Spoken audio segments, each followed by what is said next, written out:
Ready? Caleb Foxworth. Glad to have you on the podcast. Saying our first rodeo. You've been thinking about what you were going to say first, weren't you? We've been here before. We have been here before quite a few times. I don't know how many episodes we've done together, but it's got to be well over 50, close to 100 probably. Yeah, definitely. So glad to have you back on here, the Coyote Fitness podcast alumni. We got a lot of fun stuff to talk about today. We got to start with the studio, though. Yeah, you like the studio? I mean, yeah. I can tell you didn't do it. I did not do it. Yeah, Claire did it. Yeah, my wife did it. Too classy for that. Yeah, way too classy. Yeah. But the vibe is. I did do this part though. Yeah, I like the sticker. Yeah. No. This vibe's getting me in a space here. Yeah. It's definitely getting you in the moment. No, it's been a lot of fun, and she did great, and I've had a lot of help with her and then Rhymes getting this thing going, so it's been fun. Well, let's talk about you, Caleb. Oh boy. So you've had quite an adventure of a life so far. I'm excited to dig in, but let's go back to Georgia where you grew up. Tell me about growing up and what kind of kid were you? Oh, what kind of kid was I? Yeah. Man, that's a weird question, because I think as you grow, it kind of changes. And as you get older, you kind of think about things a little differently. And now having kids, you kind of like really do think and analyze yourself, and you see yourself from that point of view. And I think for me growing up, I was very similar to how I am now. I mean, I was very particular, a little bit of trouble focusing, but a lot of the same interests. I think for a long time, I tried to, like, as I got older, tried to change a little bit, but at the root of it, I mean, I feel like I'm very similar in terms of I wasn't like a super rebellious kid. I liked rules, and I followed rules. I didn't get in trouble a lot. And now the more work you do personally, and the more you get to know yourself and leading people and studying people, I realize that as a kid, we really are shaped by how we grew up, and I had a great family support structure. And so because of that, I think maybe overly rule follower, rule zealous, I guess. Mm-hmm. But in general, it was, I was a pretty straight and narrow kid. Walked a straight and narrow. Yeah. What was like life in Georgia when you were a kid? What were you doing day to day? Man, could not be more similar to here. It's part of what I enjoyed about moving back here was that it was comfortable enough in terms of routines felt similar, but it was different in that it was a new place with all new people. You know, I wasn't running into people that I knew and people from my past. This was an opportunity to be in a place where I felt comfortable, but also it was new at the same time, if that makes sense. But very, very similar. I grew up at a private school. My parents both worked in the community. I have a brother and a sister, and all of us kind of, I guess, grew up for the most part very similar to what you experienced and some of the things you and I have talked about. And we can dig into a lot of that in terms of what shaped us and how our parents shaped us. Yeah. But just if I had to describe it, it literally couldn't be more similar to growing up in this area that we're in here. So you were pretty big into sports, right? Yeah. Sports were, it just traded sports. I loved all sports. I didn't play one thing all year round. It was literally seasonal. So like even still to this day, like when the weather changes, it's like a new sport. And so that kind of helped me not get bored with things. And so it's like the season would come and it would feel brand new, and I'd go all in, and then a new season would come and it'd be a new sport. So I think like you too, just traded off, and it helped me. I'm really thankful for that experience and not just specializing in one thing, but it was a lot of new sports, and it was anything with a ball always. And that's where my creativity came, organization and work ethic. As much as I wish it was more diverse than that, it was all sports. What kind of person did you think you were going to be when you were a kid? Did you have any idea, like, what you want to be when you grow up? Were you thinking about that at all? Man, I wish I would have thought about it a little bit more. I think I did not have the most, and you can probably resonate with this, but it wasn't the most diverse group of people and the most diverse community. And not in a bad way, but it didn't expand what could be for me. And so for me, a lot of growing up was looking at only the people that I saw around me and picking out which of those would be most ideal, if that makes sense. Yeah. And so I thought about it, a lot of this, even thinking about our conversation, and I really haven't thought about my childhood just a ton and growing up because it wasn't necessarily spectacular or special. But when I think back to it, that's one of the things that I wish that I would have had.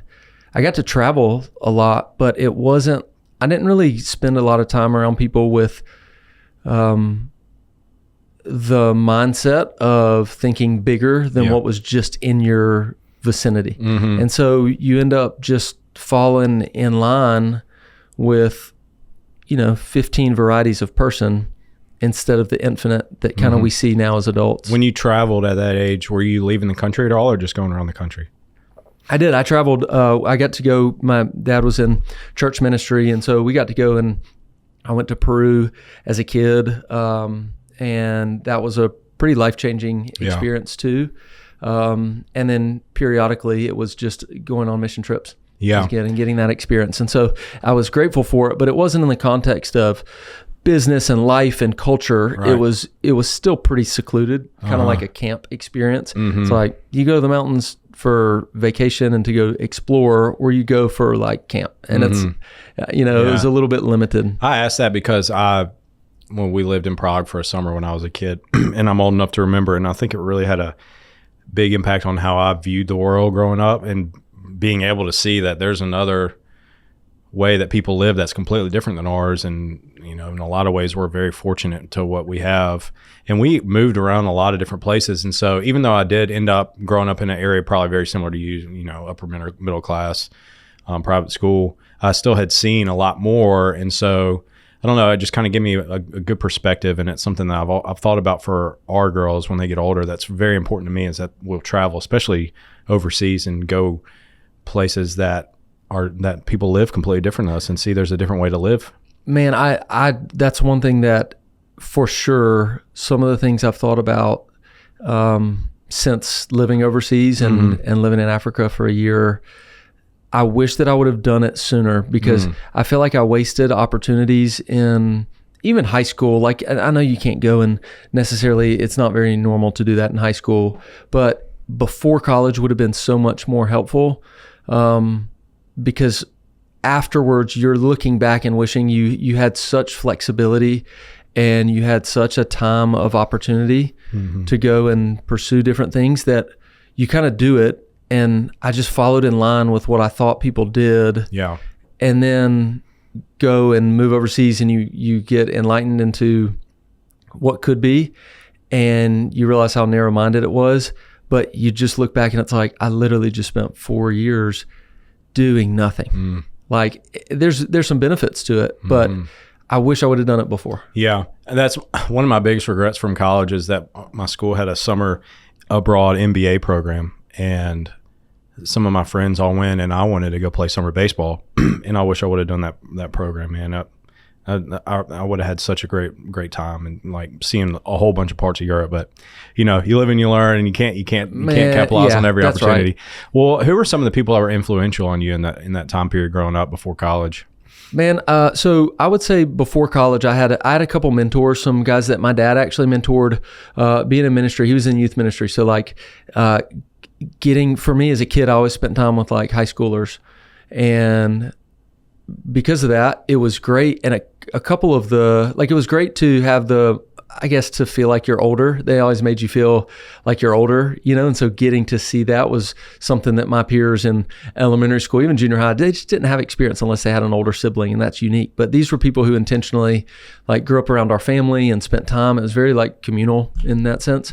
And so I had one guy in particular that his nephew was also my age, and we were real close. And so he just had, I don't know, he was very influenced by my parents. And so because of, his nephew and I guess like the relationship that my parents had on him, it was natural for him to just take me under his wing. And so he was that guy that gave me summer jobs and would let me drive him, in high school, would let me drive him to business meetings and to just spend time in the car and to really think about and ask deep questions, but to be confident enough to just say very direct things and to be very honest in a time where the majority of my interactions with people were not very serious. And so he was the first person that just kind of made you like awkwardly would just be so confident to ask you what's really like the thing that really needs to be said. And so his name's Shay. And I remember that I still try to channel that confidence. And I think about it all the time because I admire that, because I tend to just want to avoid the hard thing and saying the hard thing. We talk like fitness, I mean, we talk about hard things all the time, but emotionally, there are a lot of hard things in life that if you're willing to step into it, they're so rewarding. And so that was just the first person that really, I guess, intentionally was not afraid to be confident enough to do and step into hard conversations, and they were the most rewarding. And so I looked up to that. You said your dad was a youth pastor. What was that like? Was he your youth pastor? No, he actually moved into another role by the time I got old enough to be in youth group. And to be honest, sports kind of were, when you get into high school, I mean, it was just a little bit more of my, like there just wasn't an opportunity to be involved. So my youth group was like kindergarten, first grade, second grade, like all the camps and ski trips and all the stuff. Oh, cool. So I got to experience it, but then when it was my turn, I really didn't get involved. And I think that's part of one of the challenges for me as an adult was, you grow up with, anytime your parents are involved in leadership in any field, you kind of feel like you're not better than, but it's hard for you to truly participate in it. Like if your dad's the baseball coach, it's just a different experience when you're playing on the team than if you're not. And so because of that, it was a weird kind of like spiritual thing where your parents are in leadership. So like you're a leader spiritually, whether you are or not, or whether you know what truly goes into that. And so I did skip a little bit of it because I'd done it all before like 10 times. It's like camp wasn't fun or the whatever trip. And so it was when I really realized that through most of my life, I had to make those things my own, and spirituality, especially my faith, didn't work in that way. I couldn't just be grandfathered into it because it's family, it's something that is, it's just not how it works, even though it looks like that. So what led you to Georgia Southern? I didn't get into Georgia. No, I wanted to kick for football and had an opportunity to go and try out, and was going to have to like go on down like the walk-on journey. Yeah. And then my senior year, like towards the end of my senior year, I started just getting a bunch of hip pain from just kicking like waterlogged balls like all the time. And then I was playing soccer too at the same time. So it made it to where it was like, it was just not as fun. Like, it's just not fun. It's like, I'm going to go in rehab like for an hour so I can go kick. Yeah. And so really like I had done all that work year, sophomore and junior year.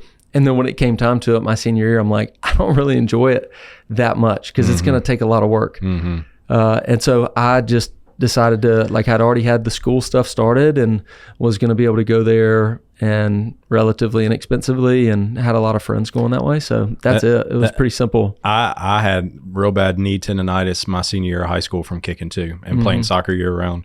And it just completely zapped my leg strength too. And you don't realize at the time how important it is to take care of your body. I mean, you're 17, 18 years old. I had no idea, man. Your body starts falling apart, and you don't think that kicking is going to be something that's going to hurt you, but I mean, it really got me down. So when you got to college, what was the plan? You had originally thought playing football, and then no longer the case. What were you thinking you were going to do? I had no idea. And there's like a major, I look back at that time and it was like a real identity crisis, I think, because I was very insecure, not very confident about myself, trying to be a whole bunch of different people. And then going to college expanded that a little bit, but it's very easy at first to kind of just fall into the people that are around you. It's like, all right, I guess I'll do that. That sounds like it'd be fun. And so I really had no idea. And then I met a guy who's like one of my best friends. And really the thing, if you ask what was the takeaway from college, it was really like he was the most confident in who he was and in not just being a child, which is like all the people that were in my circle, they just were acting like childish. And he just kind of came out of nowhere. Like, he's from Florida and just a different experience in life and a little bit more diversity there. And kind of, he had a confidence level in who he was that was really attractive to me. And so we developed a friendship, and I think it really became, I think for me, just one of the things where it's like, you know what, I'm just going to pick something that makes sense for now and then not overthink it too much, and then just take the next step and then just make a change. Like I'll just change it. You know, it's not this big thing where it's unchangeable.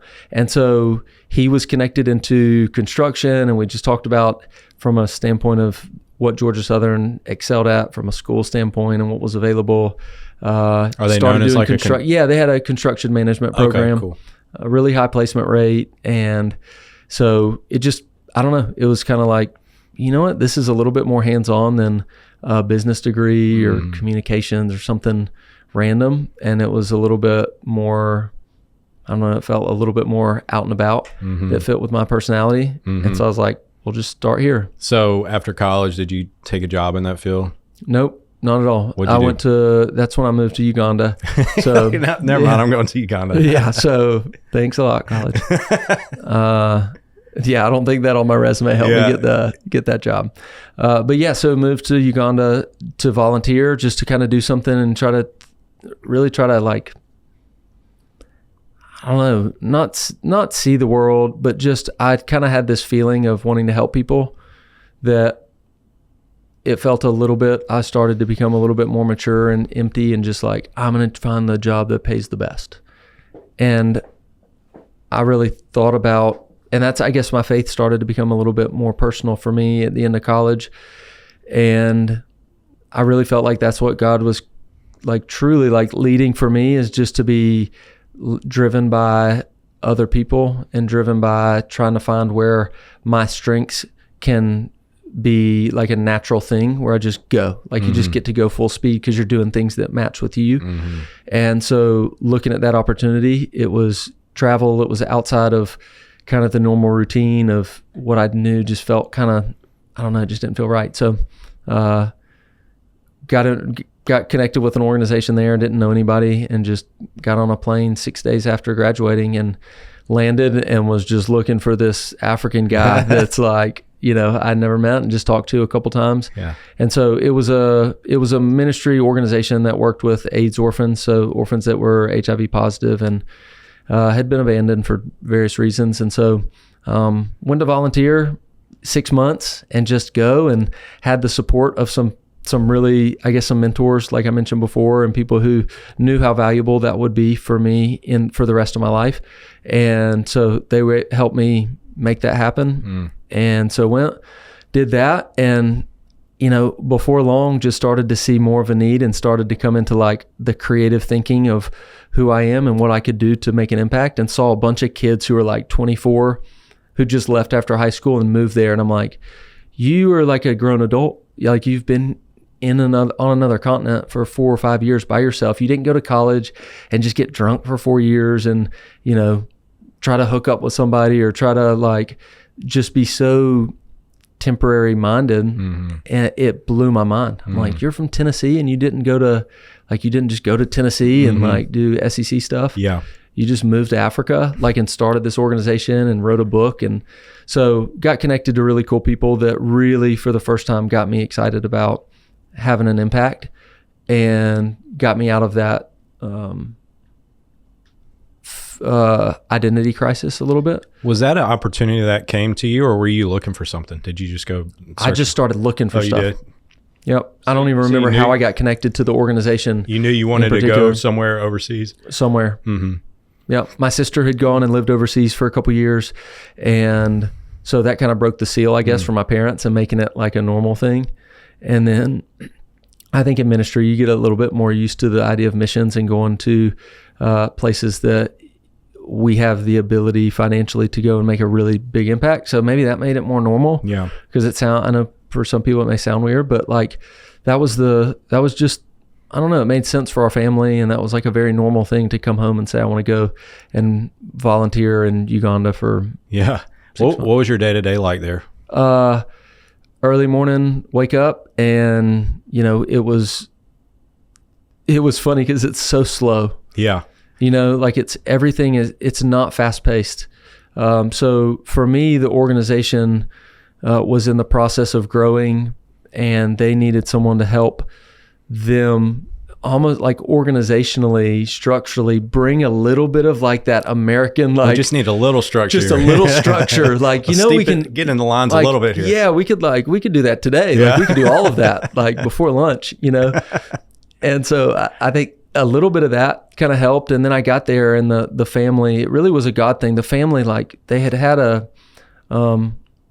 an issue in the hospital in Uganda where they delivered their first child, and it's kind of a traumatic thing, and there's like long-term injury. And so they had an opportunity to fly back to the US to have their second baby. They were pregnant and didn't tell me, didn't really think about it. Like, I guess they weren't going to risk it. But after spending 2 months with them, they're like, we really feel like God brought you here to be able to like run the organization, and we have this opportunity to go back to the US. We're out of here. You're in charge. We're going to be gone for 2 months. So if you're good. And so it was like 2 months, you know, there's 65 kids here. They all are, you know, they all have AIDS. They have medication and structures. There was 14 employees at the organization. They had just moved to this new facility that was, they had a lot of construction work that needed to be done on the roads to get in and out to make it safe, and a lot of kind of like crazy stories about things. But ultimately, yeah, they left me in charge of it. And in that time, I was able to raise money and start a construction project, and we rebuilt this road for this village there. I would drive to go pick up prisoners every morning in my van and pick up 13 of them, and then like come back, and they'd work all day. And, you know, we paid rates, so it was a way for them to work. And then I'd like drive them back at night. And so we did that for a few weeks, and just found ways to, like I said, kind of just like feel like I was running and being myself instead of trying to like follow other people. So in that process, started realizing that there's another girl that came and ended up volunteering there. They needed a nurse to come, and the medical record system is really poor in developing countries, as you can imagine. It's like a booklet that you got to keep up with. Well, when you have AIDS, like the medication you take, you can't just it's like an antibiotic. Like if you stop taking it, you know, like, well, you can't start again. It's not going to be effective. Really? And that. But once you do that, like you can't take it anymore forever. But you have to have the medication, and there were maybe 3 that they had access to. So it's super important for the kids to stay on their schedule. And so what ended up happening is they found a need for someone to come in and help from a medical standpoint, give some structure to the medical record system for all these kids and for them to grow. And then I got to know a lot of other, I guess, friends and peers who were running organizations there that had similar issues. They needed medical help. So I didn't really know it at the time, but I ended up starting a nonprofit that essentially was staffing for healthcare volunteers to come for 6 months to 2 years, and before they go and work in nursing or whatever their degree is in here in the US, they would come and volunteer, and they would set up using a medical record system that we created and some of the doctors that we gave them access to. And so we started staffing medical professionals, I guess, in some of the organizations around the area that I was in. I'm curious about the kids that were there. Were they fully aware of their diagnosis and what their life was going to be like? Were they upset about it? Yeah, very much. They were very much aware. Yeah, because I mean, it's a pretty brutal. Yeah. It's a pretty brutal realization that I have to take this medicine, and what happens if I don't, kind of thing. And so, and of course they have to go and get testing. And then there's challenges with some of the normal sickness and things that are complicated because of your immune system. And so, yeah, I mean, it was absolutely like a real conversation. And it's one of those things where you just get used to talking about it. Whereas, you know, if you're not around it, it's weird to talk about. Yeah. So, yeah, I mean, obviously, like there's some precautions you have to take with blood and stuff. Like a kid fell off a bunk and busted their head open, like just slipped and fell off. But it's like, all right, the blood is here, but this is different, the level of care. Yeah.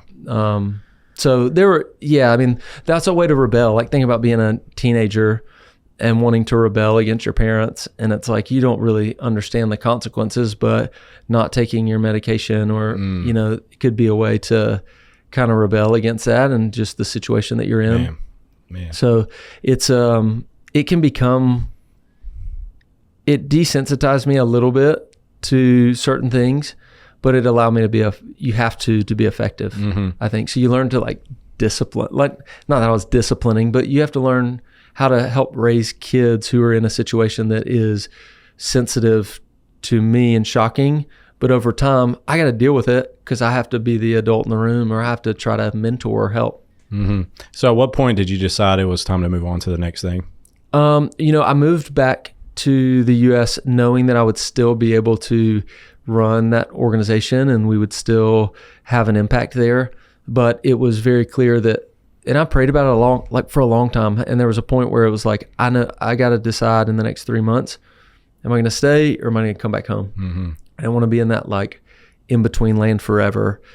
And it was just super clear that I didn't want to and did not think that I was supposed to be there long term. And I don't know how to say it other than that. It just was really practically very clear. So that was an easy decision when it came down to it. And I think in all I'd spent like a year there, which is not a long time. It's a long time when you're in college. It's like, man, a year, it's like a whole football season, like all the stuff like that you miss a whole gap of holidays and all that. But looking back, it flew by. Yeah. So you moved back and then what'd you do? Man, so I wanted to go and try to find ways to help people family wise. And I guess just the easy thing was to think about another degree and to go back to school. So I went to seminary to try to get a degree in ministry that would allow me to, I guess, professionally step into more of a role that would be a little bit more sustainable here and long-term, like a long-term plan. And to be honest, like kind of jumping ahead, it was the thing that other people did that made sense, but it wasn't the thing for me. And so very quickly, even moving what brought me back here and the job that I had here in ministry was like, it just wasn't me. Like I don't know. And I'm so thankful for it because it brought me here. It's the thing that actually got me to Coyote. And it's the thing that taught me professionally, if you are doing something that you don't enjoy or that you're not built to do, it's going to be exhausting. You're not going to be creative and you're going to just dread work, and I was like, I'm doing someone else's job. It's not the job for me. And so really kind of found community here at Coyote and found community that allowed me to feel like I still could have an impact like you get to experience and you have for years. You get to impact people and you get to choose whether or not you want to step into being, I don't know, I always grew up calling it like ministry and however you want to term that, but like you can impact people no matter what you're doing. And it doesn't have to be the vocation that you, the absolutely. job that you pick. So while you're at seminary, were you having these thoughts or were you just kind of like trying to get it done?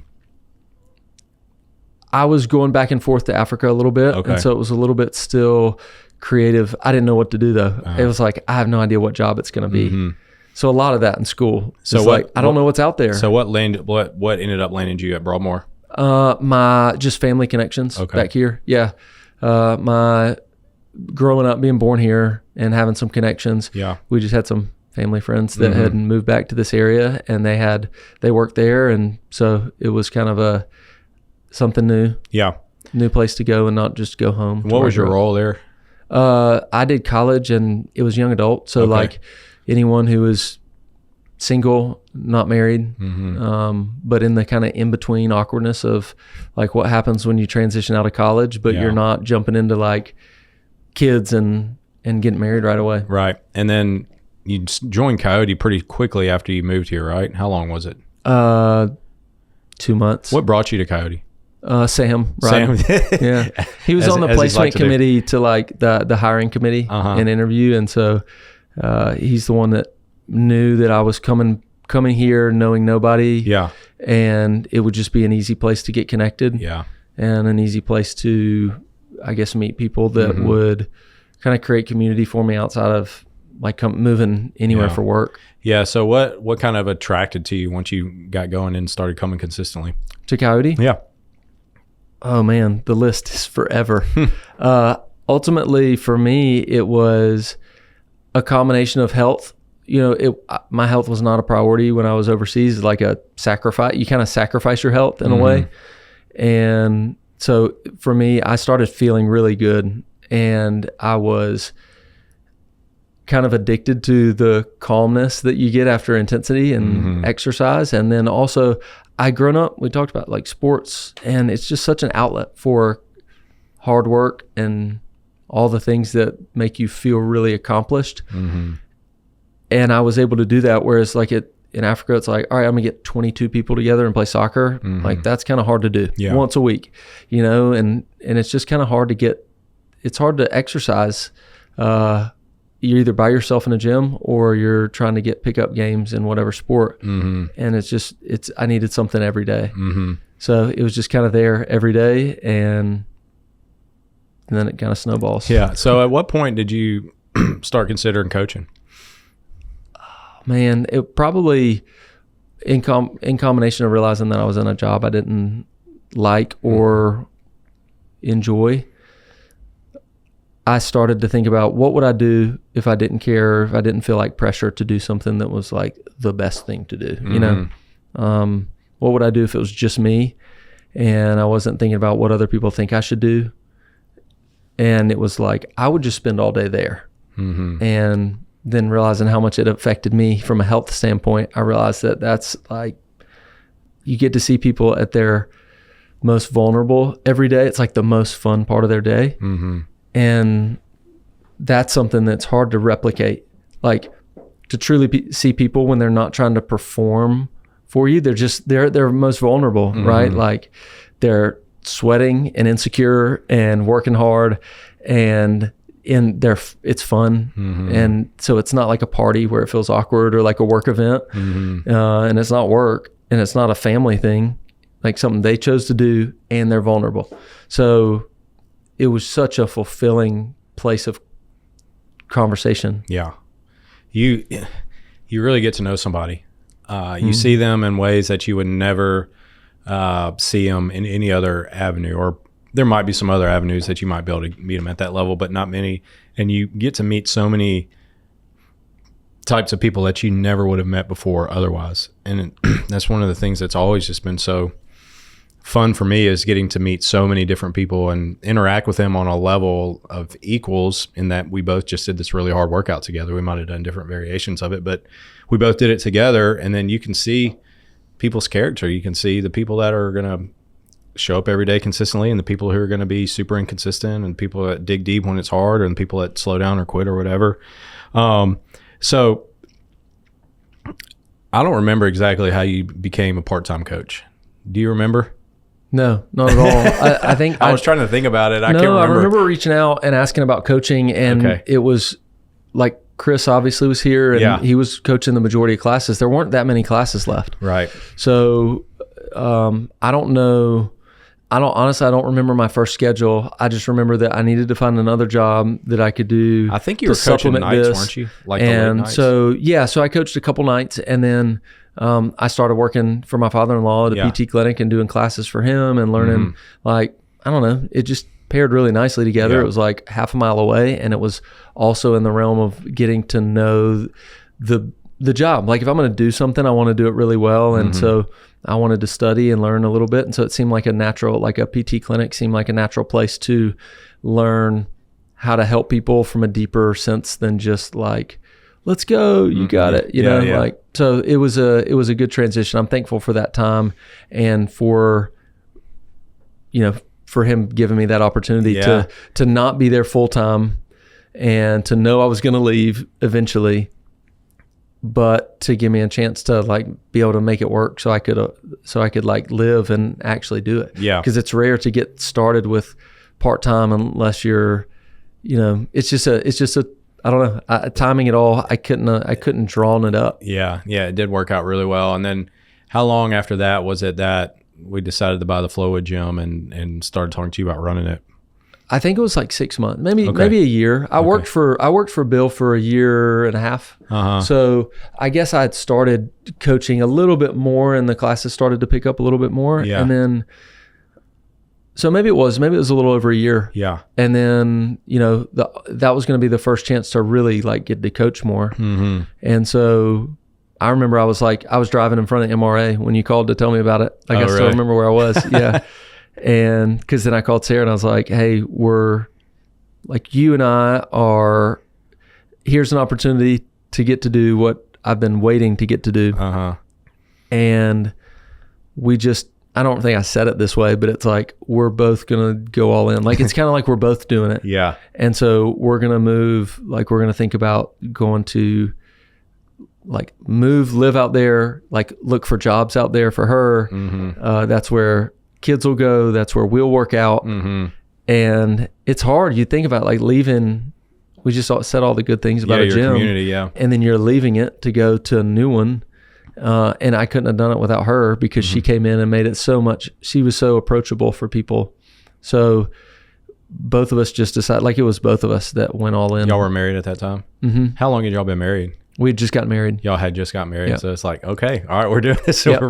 we're going on an adventure now. Yep. That was a really exciting time for Coyote because we obviously, for me and for Coyote, moving from one location to two and going and buying this gym where I had worked out with Mike a bunch of times and knew some of the people over there, and like starting to see, well, let's see if we can do this again. We've done it once. Let's see if we can do it again, and trying to build something from the ground up. And then you get over there, and how many members did we have? 34. Yeah, I knew it was somewhere in the 30s. And I think a couple of them were like the kids class that I'd never heard of.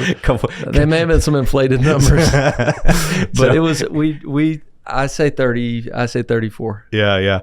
So what were you thinking when you, when it was all said and done, you're like, I'm going to take this role. I get to Flowwood. I got 34 people.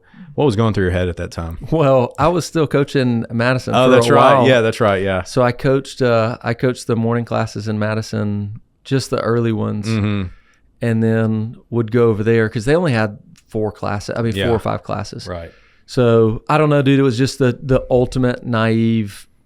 Sarah and I went up the first weekend and cleaned the bathrooms, the two of us, and it was like I didn't know what to do, but it was just natural. Like, I'm just going to do what I see to be able to do to be different.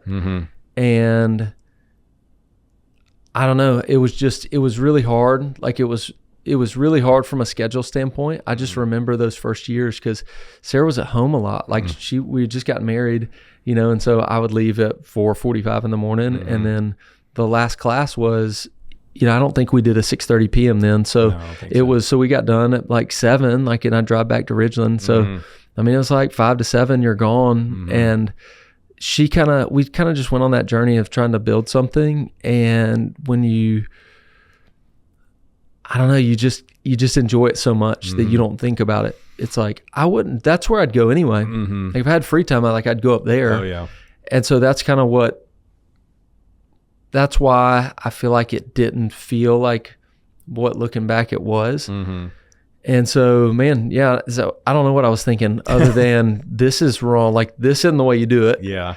Whatever's done here, like, it was so overwhelming. Yeah. And there were so many changes. Like, my mind just went into full creative mode of what we need to do different. And so that's what began, I think, for me professionally, to develop my own identity is like what my strengths are in business and professionally. It gave me an opportunity through the years to see what I was strong in and not strong in. And that blank slate essentially was like a really unique opportunity that most people don't get. It seems like that as kind of part of your journey, though, is like that you kind of found that role every step along the way. It sounded like that's what you were doing even when you were in Africa, is figuring out what can we make this better, and then stepping in and making it better, Yeah, it's I don't know how to explain it other than it's just I like having the opportunity to I see things and I like to fix them, and I like to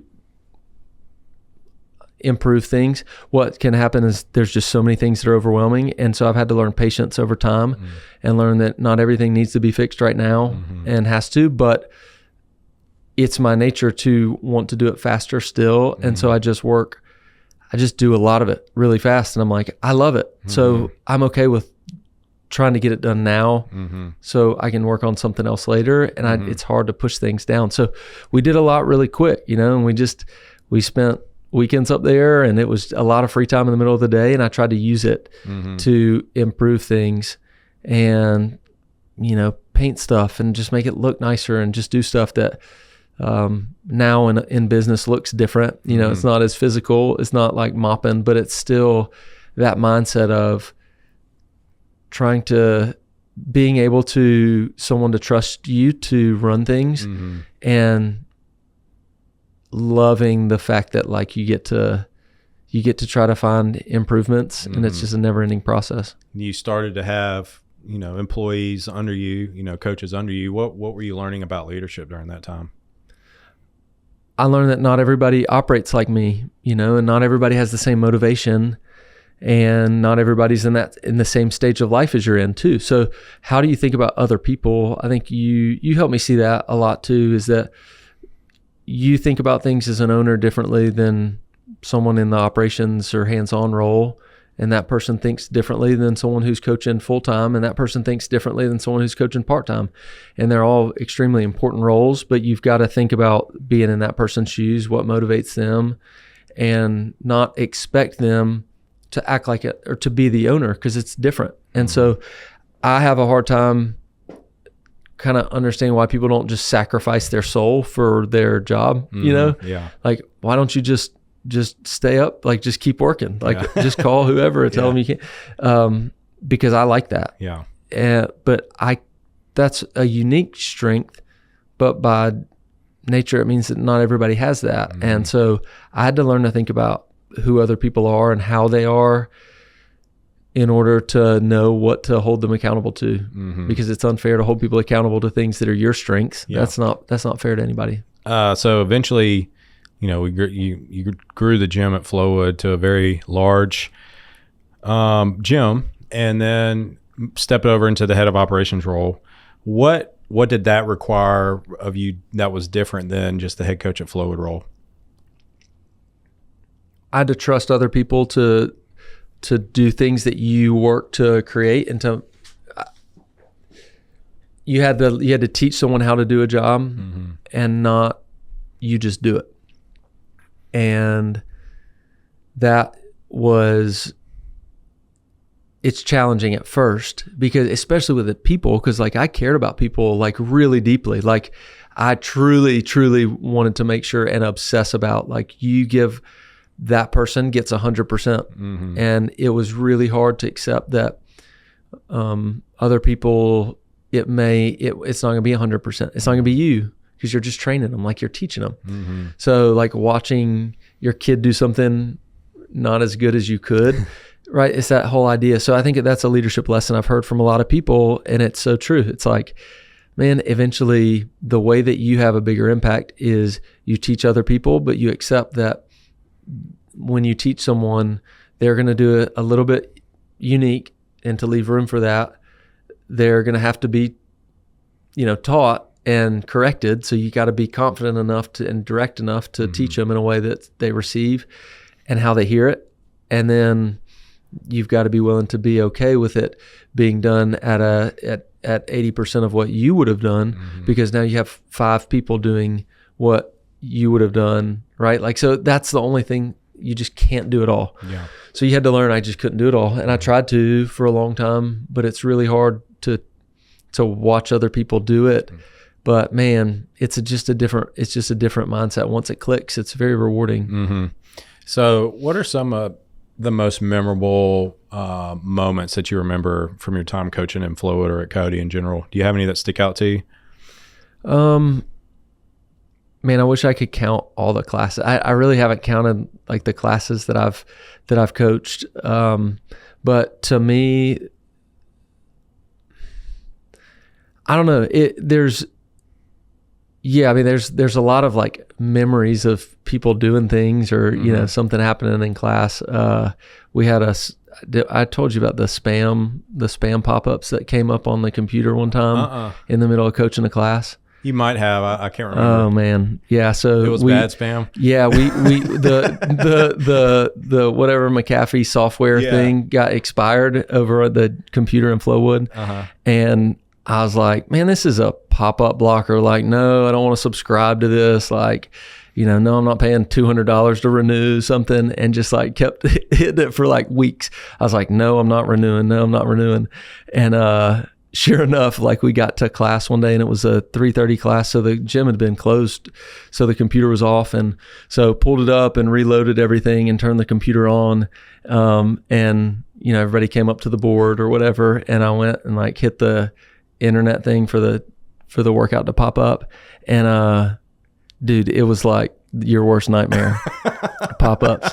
And so we had a class. Oh yeah. Kids class was going on. Gosh. You had like, it was should have got that. It was nightmare. Should have got that security. It was nightmare. Always subscribe to the blogger. Even if it's worth the $200. Oh my gosh. So anyway, that was like a mortifying experience. But luckily it was like 6 or 7 people who'd all been at the gym for years. Yeah. So they just thought it was funny. Yeah. And it was fine. No, the kids were all in the back. So it was good. But I remember that. So you probably still wake up oh at my nightmare gosh, man. about that. Yes, that was truly terrible. What are you most proud about looking back over those years? Man, to me, the thing that truly like I'm most proud of is that I learned to give the same effort no matter when it was and no matter who it is and when no one's watching.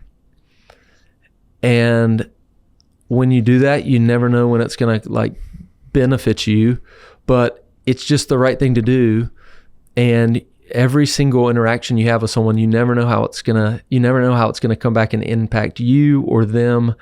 And so for me, and even I guess thinking about memories, I think about some of the times where people came into the gym at like the last class of the day or even first thing in the morning, or when it's just the routine, that just the monotony, and you still give your best effort. That's the thing that people through the years have come back to me and said more times than not is like, you were like the consistency that you bring. It's hard. It's the hardest thing to do is to bring effort no matter who it is and no matter who's looking and no matter how it's going to, like, it's not going to benefit you anymore to just like bring a crazy amount of energy to one person who's coming in at the end of the day. But I don't know. It's a life lesson for me that I think stands out and is kind of like a hallmark of things that I try to teach our team is every interaction is worth giving your absolute best because everything that you do is going to plant a seed and you never know when it's going to come back. It may be years. And through the years, like I've realized, you know, the next 2 jobs that I've had have been people who hired from the way they saw me behave and act in the job that I was in. And I had no idea at the time that was going to be the thing that potentially was impactful in any way. Like, and I didn't do it because of that. And so to me, just people look back really fondly on it because I think I chose to give energy when I didn't have it. And it was, you know, I think it came from just a sense of gratitude for being a part of Coyote, being a part of what we were building and have built, and thankfulness to how it impacted me. And so I just wanted people to experience it. And so it was just this natural, like, just give all your energy all the time. And it was so fulfilling. But just to do it no matter what, just every day. It was such a fun time in my life and business, and like going from one location to 5 and looking back on it, my favorite part of all it was working with you and working with Tyler and working with, you know, our other coaches. And we built such an amazing team, and having our quarterly offsites and feeling, you know, buzzed and leaving those things because we're so excited about the direction we're going and all the things that are happening. And, you know, over the years, and I talked to Tyler about this as well, that's one of the saddest things about being in the fitness industry is that people aren't going to stick around for forever. It's not a destination type career for most people. It's one of those where they do it for a while and then it's like, I think I'm ready to go and try something else. And so that was, obviously a really sad day whenever you left. And, I definitely look back fondly to those times. It was so much fun. And I couldn't be more proud of what we built. I think at our peak, we had like 750 members at Coyote. I used to track every single week what our membership was. And to think that there were 750 people following the program and, showing up consistently, believing in what we were doing, trying to better themselves day in and day out. I mean, that was a really, really, really cool thing to experience, especially in the state that we live in. So with all that being said, at what point did you decide that it was time for you to move on to the next thing? I mean, I don't think it was like a specific, like I don't look back on a lot of the changes. Like, when are you going to move to wherever? When are you going to move or switch jobs or do something? I don't really remember it being a specific time. I think what I started feeling was I learned so many things from even the structure of what you created with us in doing, our quarterly offsites and being able to get offsite and to plan and dream and to set quarterly goals and to accomplish them and be held accountable to them.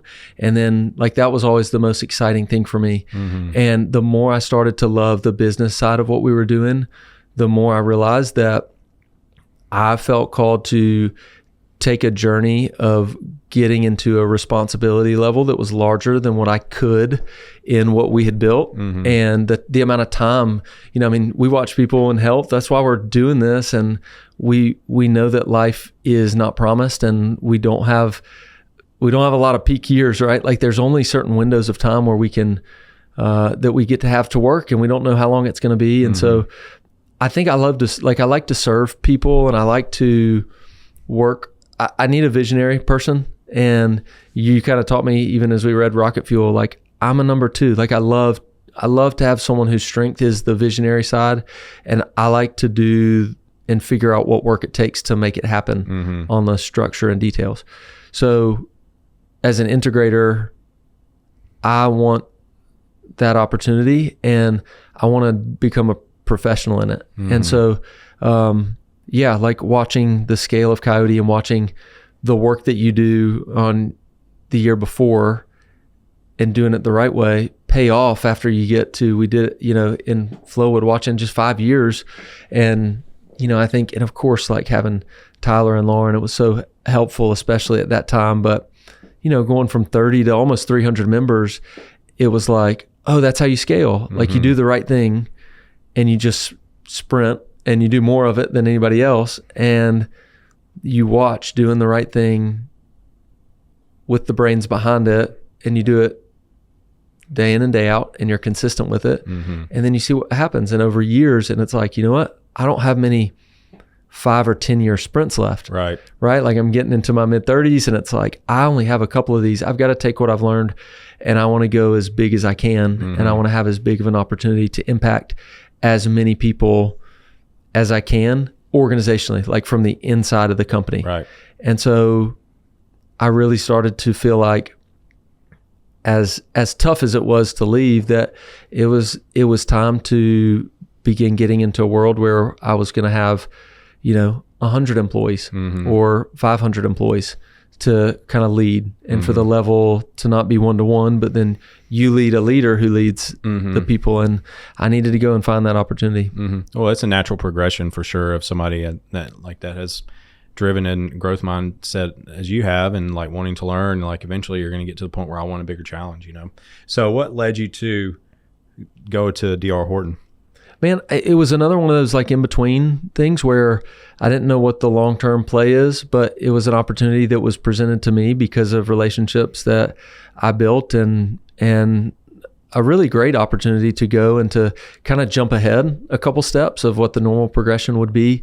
And had never worked in a large organization like that, had never, being number one in anything in the country is like, they've got to do something right. Like, it's a little bit more secure for our family. Ours were going to be a little bit better, but it was going to be a little bit more of a take this role and see where your strengths are when you get out of the fitness industry. And I didn't know what it was going to be long term, but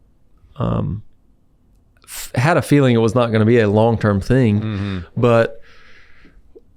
and didn't know what I was going to learn from it, but just kind of started. And a year and a half of experience, I know exactly why I was there, and I know exactly what I was supposed to learn, but also knew that it wasn't going to be the thing for me. And so you look back, man, I think at the end of life, it's like there's probably a lot of like year to 2 year stints where it wasn't the most impactful time of your life, but it was a bridge to something special that you definitely learned some things that were helpful. So what did you learn specifically? Man, so with Horton, they're the number one home builder in America for like 20 years. And they do not branch into things that aren't their thing. They don't take the bait on, oh, we've got money, we can do this. It's like, nope, we just get better at doing the thing. And so seeing an organization be solely focused and not drifting into, oh, maybe we're going to start doing this thing, or, oh, this would be cool, let's grow this way. It's like, no, let's just get better at the thing that we do. Was very helpful. And then the other thing is I had the responsibility of dealing with lots of zeros on numbers and contracts. And so I got to spend a lot of time with attorney.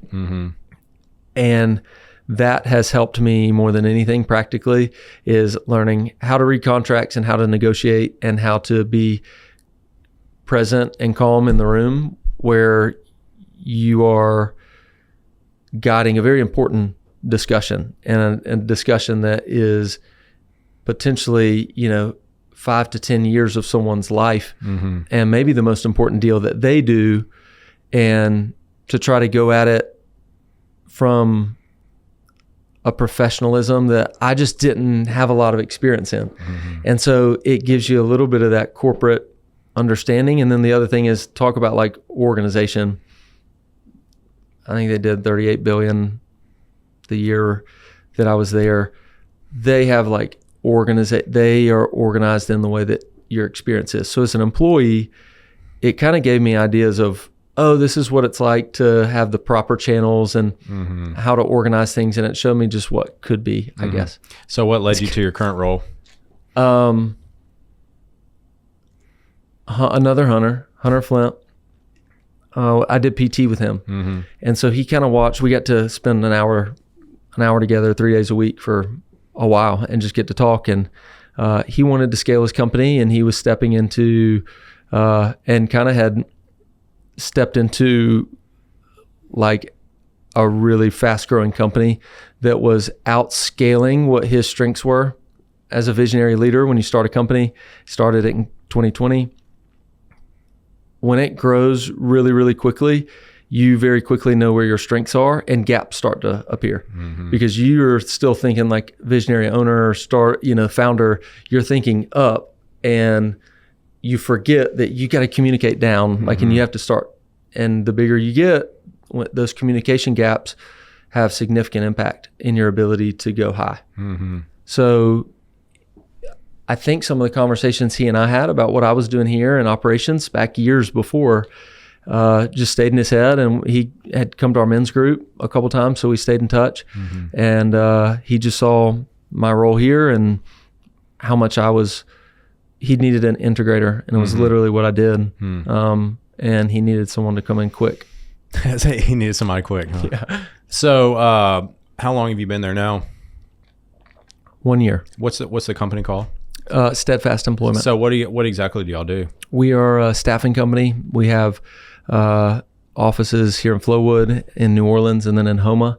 And then we have a technology division that we just started here as well. So 4 kind of division or branches. And so I work out of our Flowood office, and we do light industrial manufacturing staffing here in Mississippi. And then in Louisiana, we do a lot of like skilled trades. So shipyards and construction.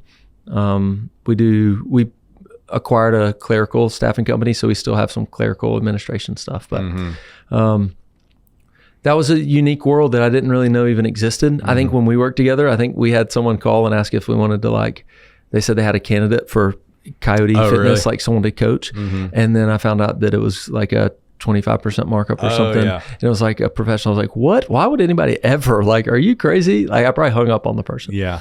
And then now that I'm in it, I realize that, I don't know, I think like 90% of companies in America use staffing at some point. Oh, I'm sure. The need, especially in things that are seasonal, it's just what builds the country. I mean, it's what builds most things. And I just had no idea the impact. And so, and then add to that like, that's what I was doing for our partners in Africa and in India, was like trying to pair them with people who are looking. So it's like, you're looking for a place to serve. You're looking for someone to come here. It's very rare that those people are just going to find each other on Instagram, right? Like, so having kind of playing the in-between for jobs, like it doesn't really matter what we do. I know that the intentions are good. What we do is good for people. We can have an impact on a whole lot of people. I think we have, we average like around 500 employees on our books, and we're creating and we're building to create 50,000 opportunities for work in the next 10 years. And so that's a fun thing. I think a lot of people I hope everybody's motivated by their work, but I love that it's an opportunity to lead people and like for people to have a really good experience at work themselves. So I think internally a lot, and that's where I'm like most motivated. So have you taken some of the stuff that we did and applied it to what y'all are doing as far as growth, or is that the owner that's doing that? Like setting the vision and everything? Me, yeah. That's kind of what I think attracted him, was like, okay, well, you're like gym bros, and y'all are like reading doing quarterly reviews and all this stuff. Like, he aspired to do that. Yeah. And it's a company that I asked that because that goal sounds like a goal that we would have set. Yeah, no, it is. And that's where I think I'm like, wait, I know something. Like, I have experience that like you don't have. And that, I think realizing that we learned like the things that you let us in, and the things that, and I was with you consistently during a lot of that time where we saw a lot of people come and go. I saw what could be. Now we have like an EOS, like we actually have a person who comes in and just like, he flies in, like does our meetings for us. Oh, really? And so that the whole like rocket fuel, like the EOS, that like we're an EOS company. So the systems and organization, I lead our meetings for our different branches and for our leadership team. And the experience all started from seeing what you can do if you break like each quarter, focusing on that quarter and setting goals, and then coming back and being accountable to it. I was so motivated by the organization process of it that it was like, wow, this really does work. And I think that's what attracted Hunter to me, was that was an experience I had. And so like, you were a credit to starting it and having the initiative to say, we need to start doing this, and we'll be amazed at where we are in 5 years. And I think that's kind of where he was too, is like, all right, we grew really fast and we got to go back and rebuild, and I need someone to do it, because he was very acknowledged, like, I'm not an integrator person. I don't communicate well. I'm just like, I'm thinking that way, and I need someone to do it. And it just like a complete turning the keys over to you kind of thing. Cool. Where I've seen that pattern now in my life, where someone, because of the work ethic that I'm motivated by and that I love to do, I think it gives people trust that they know that, like, if you give me a job, like, I'm going to tell my wife, like, hey, this is the direction I think we're going to go. Like, we're going to go all in. I'm going to go all in. This is what it'll look like, and this is the sacrifice it'll take. But, and she's a great partner because she lets me do it. And so then we just kind of go for it. What have you learned about yourself across all these different jobs since college? I think for me, I've learned that I've got to be in a healthy place. I've got to be able to see myself, and I have a lot of faults. Like I'm a perfectionist. Like, I like to analyze things and find places to improve. And I'm most effective when I'm healthiest personally, because it gives me a sense of calmness about not wanting to just do everything and fix everything. And so I've learned that I've got to prioritize, and I also have to have other people around me. If I get by myself, I'll just go crazy trying to fix things and trying to find solutions and do it now, and I'm not patient. And So I don't know. The thing that I've learned is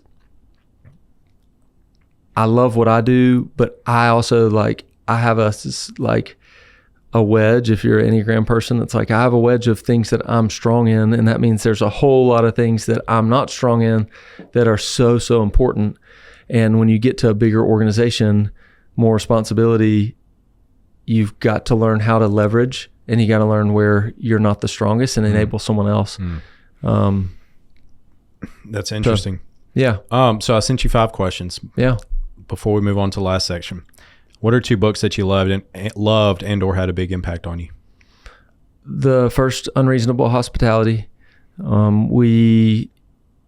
I use that book almost every day in terms of thinking about decisions that we make, because we serve a lot of people and we get to impact a lot of people. And so our team, I think like everyone, there's helpfulness and then there's unreasonable helpfulness. And the difference between the two, I think, is the separator. And so for us, that was something I thought about all the time at the gym, was how can I not be helpful, but how can I be shockingly helpful? Mm-hmm. And when you do that, it really just, it's such a big difference, because everybody expects helpfulness. But when you do things that are hard, like when you sacrifice to be helpful, that's a true differentiator. Mm-hmm. And so looking at every angle where we can do the hard thing, and it's not everybody that's built to do that, but our team and the people that I'm going to choose to build our team and to build are going to think like that, and they do think like that. So creatively helpful, that idea is just, I don't know, it impacted me in way more ways than I thought it would, in terms of books. So I know we read that one together. Yeah. And then a book that you and Ty actually recommended, and this is a funny, Red Rising was the idea of fiction gave my mind the ability to rest and be creative, and the freedom to not feel like I needed to be reading something deep or meaningful, giving yourself permission to be creative. And so when I started reading fiction, as an adult, I don't know, man, it's such a revitalizing thing to be able to turn my mind off, especially being in the operations side of things. It's hard to make it stop.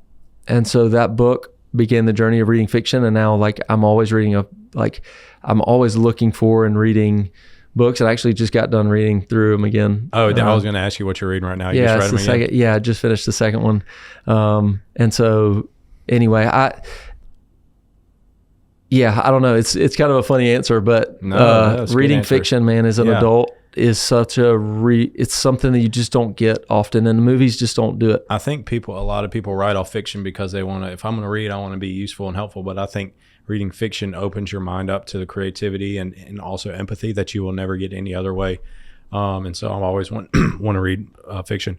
I have one thought and one question for the unreasonable hospitality. You said that you filter who you hire based on that. How do you figure that out? How do you figure out who would have unreasonable hospitality? So one of the things for me, whenever I'm trying to empower our team, obviously our team interviews people.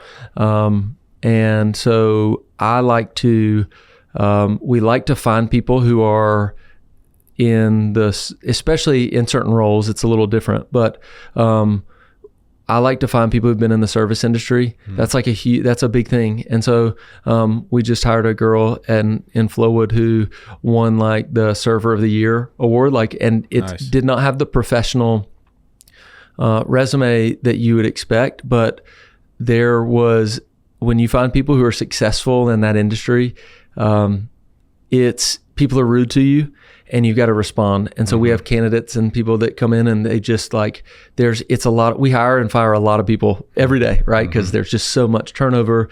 And so you have to find people who have an ability to speak to lots of different clientele, to be able to listen really well. And so people that listen and take orders, and it's about them and their experience.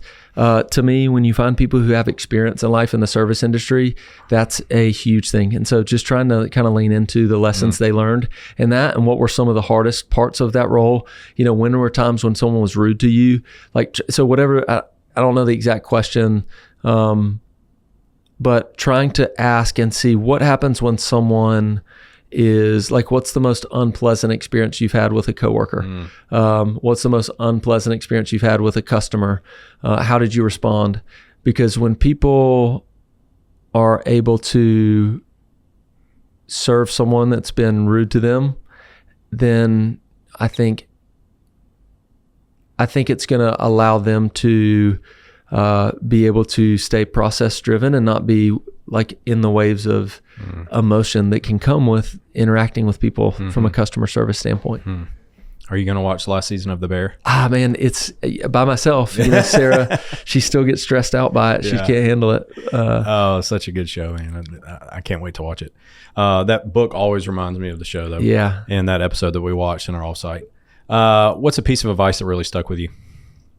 So our guy, Hormozy, like him or not, I think he's the one that said, do so much volume that it would be unreasonable for you not to be successful.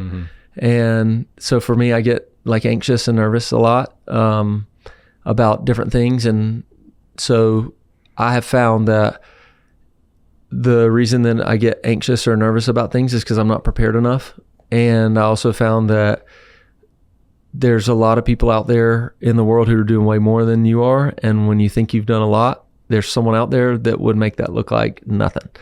And so I'm always just picturing and imagining someone out there that's doing, because I've gotten to see it in my life. I've gotten to see people who just have this natural intrinsic motivation to just get up and get to work like hours before everybody else. And so to me, that's something that whenever I feel sorry for myself, I just think about people out there who are staying to work all the way through, like on Friday afternoons. And the gym was helpful because we worked every Friday night and every Saturday. And, you know, the days did start, you know, you did get to work at 5.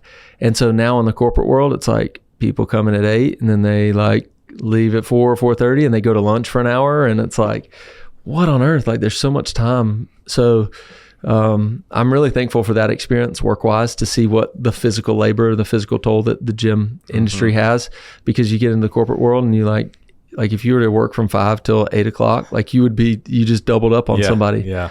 So I try to think about that, and I try to think if I'm nervous or anxious about something, it's probably because I haven't done enough of it. And I've never forgotten that. Do you use much AI? All the time. So have you heard of creating a knowledge brain? So basically what you can do, and I do this with Claude, I learned this from a guy that I watch on YouTube. You can go and take like people's transcripts. Like I say this because I just did one for Hormozy literally. Like yesterday I was doing it. So I got the transcript. Oh, and then you ask advice on what he would say. Yeah. Yeah. So I got the transcripts for all 3 of his books, and then I'll start taking some of the transcripts from his interviews and put them all in there and store them in files in a project. And then you can give it instructions on like, hey, pretend like you're Alex Hormozy, think critically through whatever I ask you. And then you can go in and say, what do you think about this or whatever? It's pretty cool. And then it gives you that. Yeah, I saw one and this guy was like, and it stressed me out because he picked 10 different people.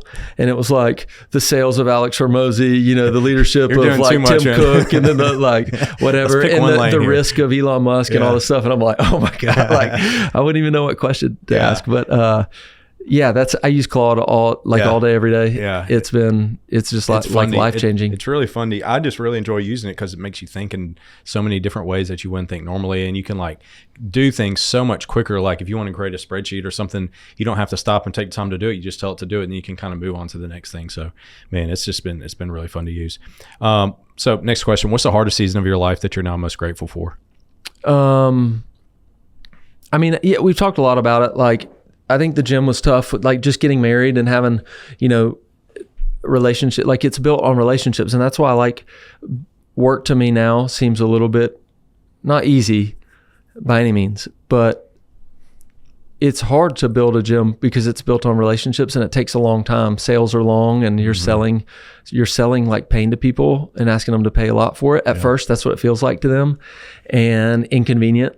And it's all the things that's opposite of sales now. So that can be tough. And so to do the thing and then to wait 6 months or a year for it to pay off is really, really hard. And then when you're financially running a gym that has 34 members and you just get married and your wife's in school still. Like it was just tough. I mean, I think everybody has an experience like that when you first start. And so I'm very thankful for the opportunity to get to experience that and not just step into a role like kids now where it's like coming out of college and they're like, yeah, I'm looking for 100, 105 would be okay. It's like, I'll settle for 95. I'm working like 5 a.m. to 8 p.m. and on Saturdays and Friday nights and all that. And I don't know, you can't replace that ever. So that's something that has helped me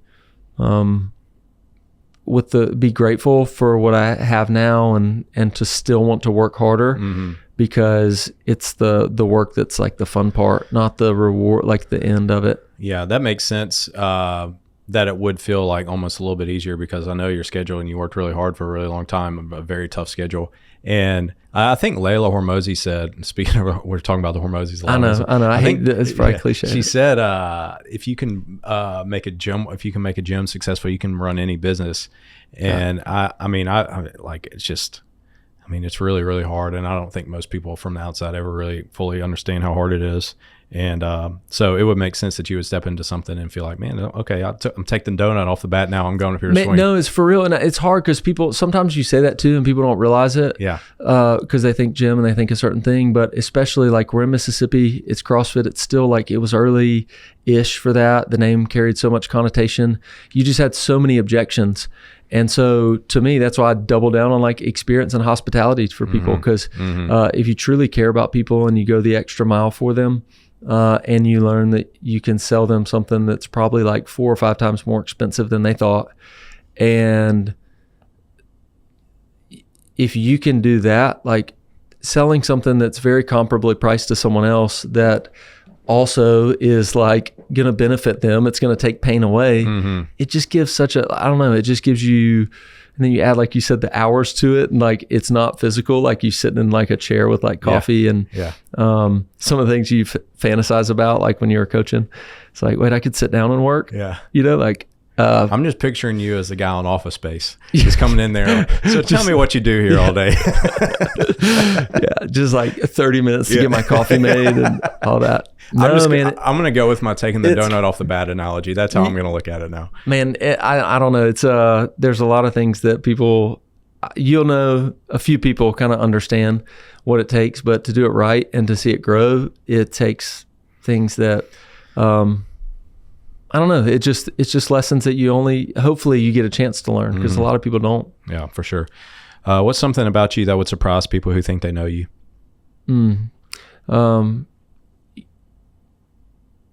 I don't know. I always tell people like I'm very introverted. I'm a lot more introverted than people think.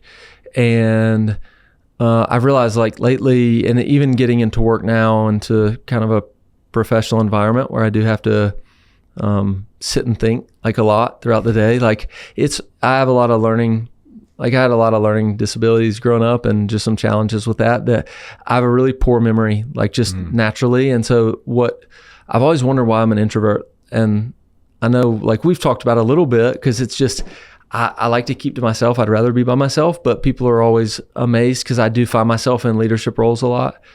But I think that I've discovered that a lot of the reason why I kind of like try to keep to myself is because I don't trust my memory and my ability to think really quickly. So I have a hard time like telling stories or thinking on my feet about stuff. And so I've learned ways to organize myself to where I can be productive. And from a health standpoint, that's obviously physically very helpful to take every advantage you can. But I've learned that like a lot of my introvertedness and maybe standoffishness to people is just like a little bit of coping from knowing that like going into conversations, it's very hard for my brain to think really quickly. And so I didn't have to take medicine or anything like that, like at the gym, because it just didn't require that. But now I've realized I really struggle professionally. And so I've kind of gone on a little journey of like realizing like, all right, I need to probably address that now. And it's been kind of like life-changing for me. But I don't know. I guess I would say I think I'm more standoffish to people. I don't want to be rude.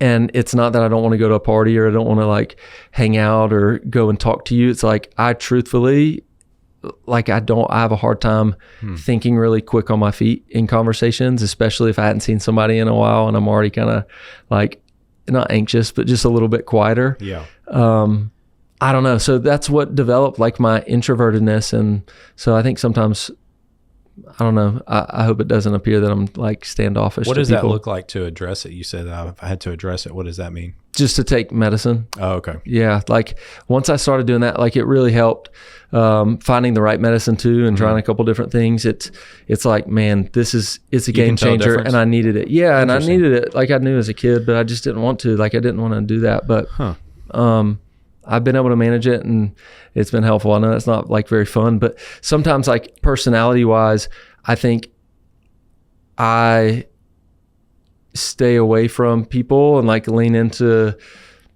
socially being around or like being as outgoing as I could or coming up and talking to everybody like maybe I used to at the gym a little bit. And it's a lot of times I found like that's a really, I don't know, as an adult, it's kind of a hard thing to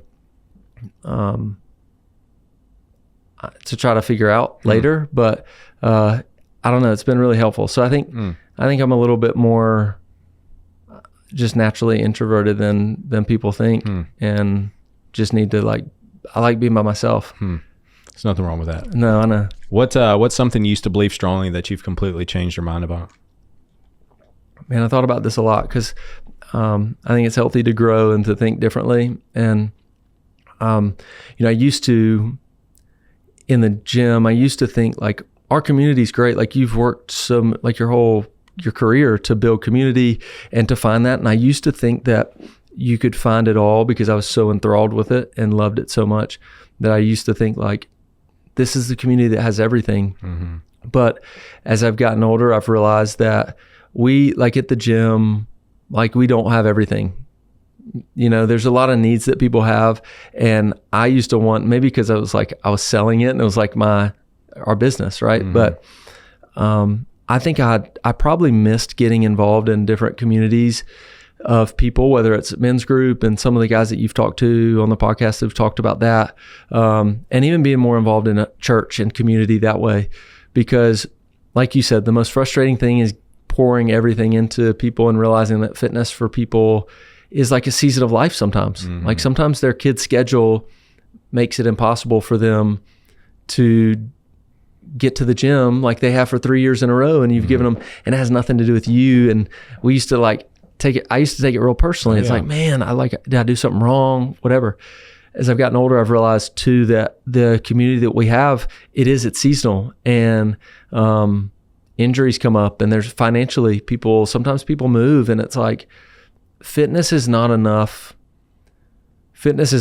to like be the complete package for someone and what our needs are as humans. And from a faith standpoint, spiritually, it feels very fulfilling for a long time because people just get so like, they love it so much and they go all in. But I think for me, I've learned that I have to balance that a little bit and I've got to be involved in other areas because it's not all satisfying, and so diversifying I think is an okay thing and not just going all in on one thing. It's okay to play the long game, if that makes sense. Yeah. And the old Glassman thing, like try new sports. It's like, well, when you love CrossFit so much and you just want to do it all the time, it's hard to try something new because that means that 2 nights a week I'm going to go hang out with these people or, getting involved in a group or doing something that would take away from fitness for me was so hard to do because I loved it so much. But when you think about the ups and downs of your life and your schedule and the things that come up, long-term consistency and a long-term trajectory is what the whole point was. And so that's one thing I've tried to, I think I've changed and realized what it looks like now because as it's looked like for me personally. I think it's the nature of any new thing that you learn about, like any new hobby, like CrossFit could be considered a hobby for a certain amount of time, but nobody's ever going to be able to like devote the amount of time and energy and effort that we put into it for a very long period of time. And eventually you get to the point where you're like, all right, I need to find something that's more sustainable long-term. And you either make that change and keep working out or find something else to do, or you just don't make the change and then you're just like, well, I can't do this anymore, and you completely burn out. And so finding a way that you can change your motivation and how you do things that's a lot more sustainable is how you can, keep doing something for the rest of your life while still doing other things and not sacrificing everything else for that one pursuit. You know what I mean? Like, there was a time where I was working out 4 hours a day. I did that for 5, 6, 7 years. And then I got to the point where this isn't helping me get any closer to my goals now. It was my goals a couple years ago. Those aren't my goals now. So my time and energy spent is not matching that. So I think that's a very mature process that I think everybody has to go through, and especially when you're a type A driven person who you find something and you just get obsessed about it and go all in. It's hard to kind of know when, hey, I need to back off and make room for something else. All right. So you're married with 2 kids. What has fatherhood done to you, and how do you think about work different than you did before? Oh, work. Man, that's kind of a loaded question. Like, thinking about fatherhood, that's a big word. Yeah. For me, when I want to push myself, I don't like do it in sports anymore. Like, I do it in either my like sacrificing for family or working hard for family or work. I used to I think we used to think in terms of, and in analogies, it was always sports, or like when you make an analogy about hard work, it's always like a physical example of that. But to me, I've channeled like all the things that I learned from you and from others that I saw in the gym who worked really hard and were disciplined, and the things that you do that no one sees, and all the stuff behind the scenes and all that stuff. It's not like physical sports anymore. It's work. Like, it's transitioning all the things that make someone a real CrossFit, like all the things that develop an athlete. Like, it's like now it's all the things that develop, and applying that to business. And so that family, I think, is the thing that flipped the switch for me to go from, when I want an example of like working hard and discipline, it doesn't mean that I'm going to go and like do a run or do something really hard physically and learn that lesson. It's like, I've learned it physically, but now, and what I learned in the gym too, and it started to transition, and that's kind of what led me to that move, was that now family and my wife and what we're creating, it's like opportunities for them. And so now with work, I'm able to take all those physical lessons, and I'm so motivated to work very, very hard for my kids. And I also prioritize time with them. Like, when I get done with work, I do not care to I don't want to go to the gym. Like, I want to go home and like play, because I have an hour, and it's, if it's late and I know I'm going to get up early and go to work. So everyone says it changes your time, but for me, it just flipped, like from selfish hard work to work that now benefits them. And it doesn't benefit them for me to be a little bit fitter than, where I was. It benefits them for me to do things that are going to provide for them and give them opportunities. And so it just kind of switched. And now, so my work and drivenness is all thinking about, it's not like as selfish as it was. You kind of touched on this a little bit. So what kind of husband and father do you try to be? I try to be, so I'm all the things that, like, I know a lot of my faults around perfectionism and, wanting to do the right thing and work hard and do all the things all the time. And, what's hard about that is it doesn't leave much room for mistakes and being able to be creative even. Like, 'cause to be creative, you got to do something no one else has done. And if you're always following other people or being in the lines, coloring in the lines, then you're not able to be creative. So like, I want to leave room for my kids to be creative, to do things a little differently. And I want them to be able to make mistakes and talk about it, instead of feeling like they have to do the right thing all the time. I want them to know why, and I want to be able to talk about it when it doesn't happen from an early age, so that it becomes normal to communicate and to talk about things, as opposed to, I don't feel like I word that really well. I want them to know that, like, at the heart of our faith and the core principle is that it's okay to acknowledge, and we have to acknowledge that we messed up. And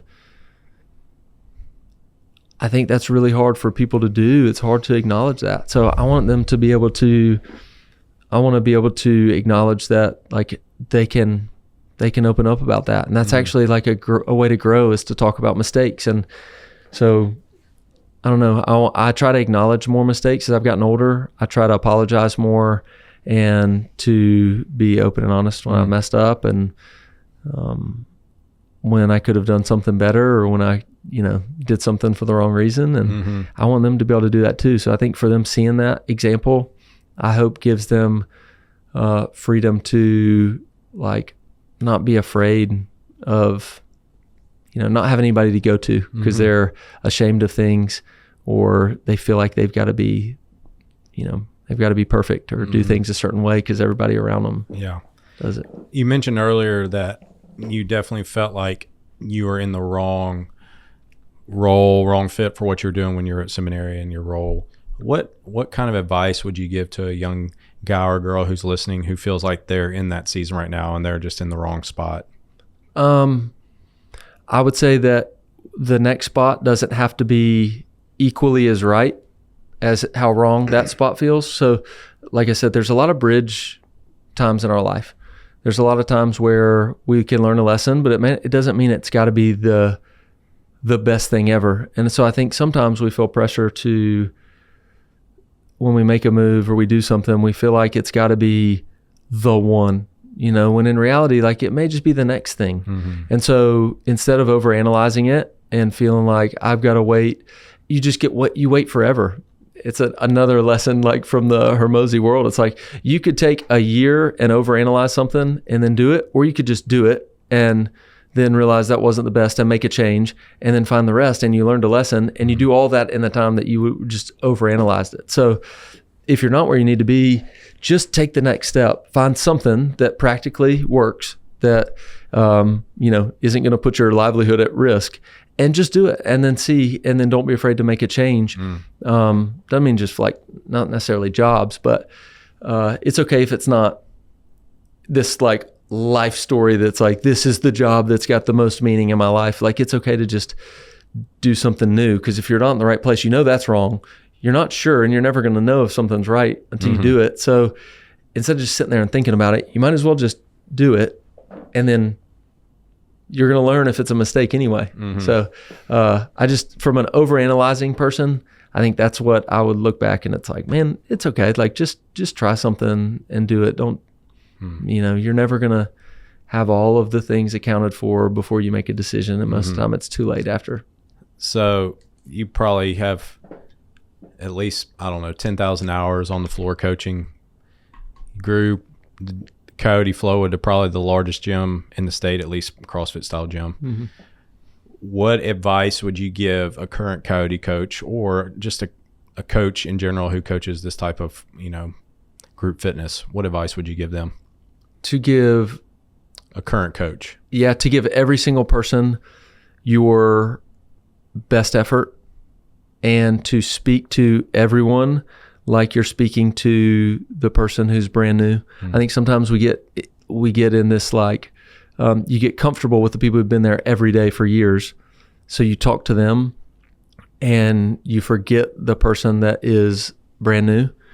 And so for me, I try to always think about, of course you're able to talk to those people as well, but ultimately I wanted to make sure that people who were coming in at the base level, the most intimidating, that haven't found the routine yet and seen the change, I wanted to make sure that I was consistent for them and a welcoming place for them. And so I think people just get really, really comfortable real quick, and it makes it a hard barrier to entry. The more like terminology and the things that you use at a more advanced level, you're just creating this barrier that is blocking the people who need it the most and the people who are going to be those people in a few years. So I try to always be approachable and to always think about how can I make this place welcoming for the person who's coming in, because ultimately in business, like if you block the barrier to entry, and don't think about those people, you're never going to grow, and it's never going to reach, and impact more people. So I think people just close it off too quickly by just getting comfortable and forgetting that you're always going to, like, those people are already, you've done the work with them, and they're there for community. They're there for all those reasons that, like, people who've been in for a couple of years know. But it's hard to bring people into that. That's the hardest thing in all of coaching, is bringing people into a place that's already intimidating, and it's the most painful it'll ever be. And so I tried to think about the gym, like the gym is for those people. And I think that's the hardest thing in our space, is to create it like a welcoming place for new people to get to experience it. Mm-hmm. You've been in a lot of rooms over the years with different jobs and different roles, different places. What do you hope the people that you've shared those rooms with say about Caleb Foxworth down the road? I want people to look back and see that I look back like I'm dead. If you're listening to this after the funeral, we'll save this part for that. Yeah, that's right. I think that I work really hard to be consistent, and I work really hard to be the hardest worker, if that makes sense. Like, that's a weird way to say it. I pride myself in being a hard worker, and so I like for people to discover later how hard I worked, and I like for people to feel like I served them in a way. And so, for me, consistency is the thing I take pride in. That's why I like CrossFit, and why I think I was able to continue to grow, was because I liked the consistency of it. And when you do that over time, it's not flashy, but it starts to build up, and then all of a sudden it's just there. And so for me, that's kind of what I like for work and for relationships. Is consistency is hard, because you never always want to do it. So whenever it comes, it's like that dip to try to not to drift away, or to not eat the right way, or to not go to the gym, whatever it is, like that. If you can master that, then you've got it. Everybody can do it when it's fun. Everybody can do it when everybody's there, but it's the days that it starts to get tough. That's when it counts, So I like the idea of people looking back and just saying, like, man, he just worked the same way all the time. Like, his energy level was the same, and his attitude was the same. You really couldn't tell if it was good or bad, what was going on. And so, a lot of that's in our manual, the coach's manual that, you had given me when we first started. But consistency to me is very impactful, because it's not flashy, and it's, I think it builds over time. Mm-hmm. I'm going to put you on the spot with 2 World Cup questions. Yeah, let's go. I like that. What, number one, how far will the U.S. go? Around the 16. So they'll win one game? Yeah, they'll lose to Belgium. You think they'll lose to Belgium? Okay. Yeah, defense is who's going to win the World Cup? Who do I want to win? I like, man, it's tough. I think France will do it. Yeah, it's just, it gets too bored. I don't know. This is so up in the air, like you said, that I feel like some of the big names are going to get knocked out, and it's going to end up filtering to where it's just going to be one of the big teams that actually makes it. Because everybody has, like, Argentina, Brazil, and then the Spain, France thing. Yeah. Like, it's not going to end up that way. The U.S. won't be one of the upsets. It's going to be like Canada or something that makes a run. But I think France is the one that's consistent enough. So when this episode comes out, the U.S. will have already played their second round game if they win their first round game. So we'll know immediately whether you're right or not. Yes, no, that's fine. I'm picking them to go to the elite. I'm picking to win that game and lose the next game to Spain. Yeah, you're right. Belgium's not as good as and deep then of a team. I think France will win. That's my pick to win too. So we're pretty close on the same page there. It would be, and that's a coin flip. Yeah. I kind of read the thing, and it's like, that's where no matter what, if they win that, it's like, it's a win. Yeah. It's fine. Yeah. No one really expected them to do any more, but if they it's a tough draw, man. Like, no one expects them to beat Spain and France and Argentina. I mean, Germany and France will play in the second round. Yeah. It's pretty tough. Caleb, this is great, man. Thanks so much for coming on. And where can people find you and follow what you're doing? That's I guess I'm trying to not be on social media as often. Okay. So you can send me an Instagram message if you want to. I may check it. But other than that, you can find me at this podcast. Just drop a message in the comments. What's your business website? Steadfastemployment.com. Okay. Yeah. They'll just go to your website and say, Just let me talk to number 2. Call my secretary. Do you call yourself number 2? Was that your role, number 2? No, I like to say that because it's the best way to describe. I need someone to give some direction. Yeah. It's just not my strong suit. Yeah.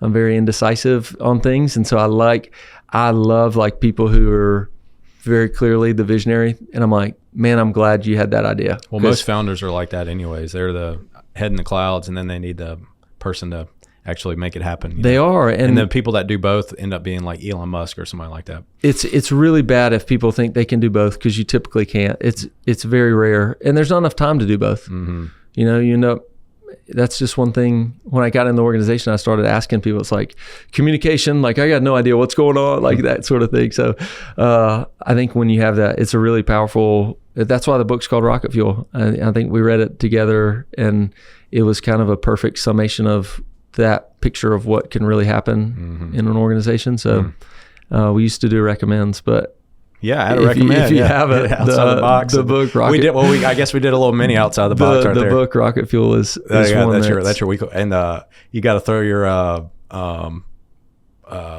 book series. I'm drawing a blank on your book series. Red Rising. Yeah, Red Rising. Yeah, There, yeah. Yeah, it's a good one. All right, Caleb. Thanks so much. Cool, man. This was man. great. Appreciate it.